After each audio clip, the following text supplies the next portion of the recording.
Ndichikutambirai zvekare pano paTerari 263. Kana uchiri munyowani pathis YouTube channel, kusubscribe mahara utina on the notification bell. Izvo zvinobatsira kuti urambe uchiwana maupdates kubva pano pathis YouTube channel ezvinhu zviri kuitika munyika yedu yeZimbabwe. Ndati subscribe nguva iripo nekutina on the notification bell nekushare mavideos edu kuhamanisha Mwari muchivazivisa kuti kune anonzi aTerari anobatsira nemaupdates. Macases atekeshera munyika yedu yeZimbabwe, macases evanhu vari kufa nemaaccident.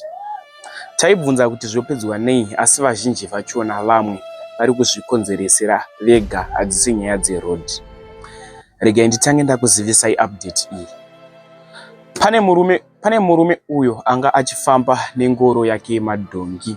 Nyaya iyi yaitika kuBulawayo Hwange Road, ndokwaitikira chiitiko ichi. Murume uyu anga akasungirira madhongi ake maviri pangoro, achifamba nemadhongi ake. Aita head on neHonda Fit. After aita head on neHonda Fit, vadhumana zvichireva kuti murume uyu anga achifamba nemadhongi anga achifambira mutara inofamba nemota. Pavazosvika vachita head on neHonda Fit.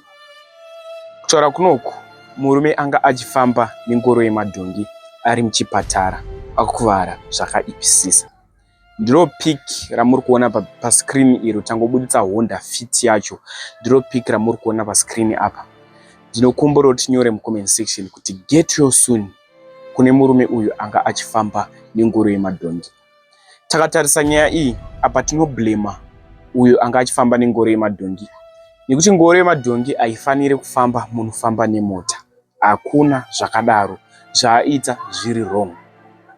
Nekuti iwe Honda Fit uyu angobva achimhanya nemota yake, anga asina kutoona kuti kumberi kune ngoro yemadhongi, vakabva vasvika vachita head on. Ndokumbura kuti zvanofunga mucomment section pamusoro penyaya iyi. Nyaya yandakakubatsirai muzuva ranhasi inyaya yemurume anga achityaira kombi yakanzi Television Things pascreen. Kombi iyi yanga ibva mutawuni ichienda kubudiriro. Vakomana vemushikashika ndativei nemoyo, ndatizivei kuti tinge takatakura vabereki vachiri kuda kuchengeta mhuri dzavo vasati vakuda kufa. Nekuti vamwe vacho vanoita rufu rwekuzvishedzera vega. Takatarisa mota dzemushikashika mumhanyiro wadzinenge dzichiita muroad, unoshaya kuti munhu arida kurarama here kana kuti akupenga. Vanenge vachimhanyira mumaleni asiri avo kazhinji kacho.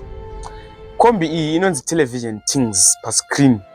Ndichakuisirai pic racho ndora muri kuona pascreen iri. Yanga ichibva mutawuni ichienda kubudiriro.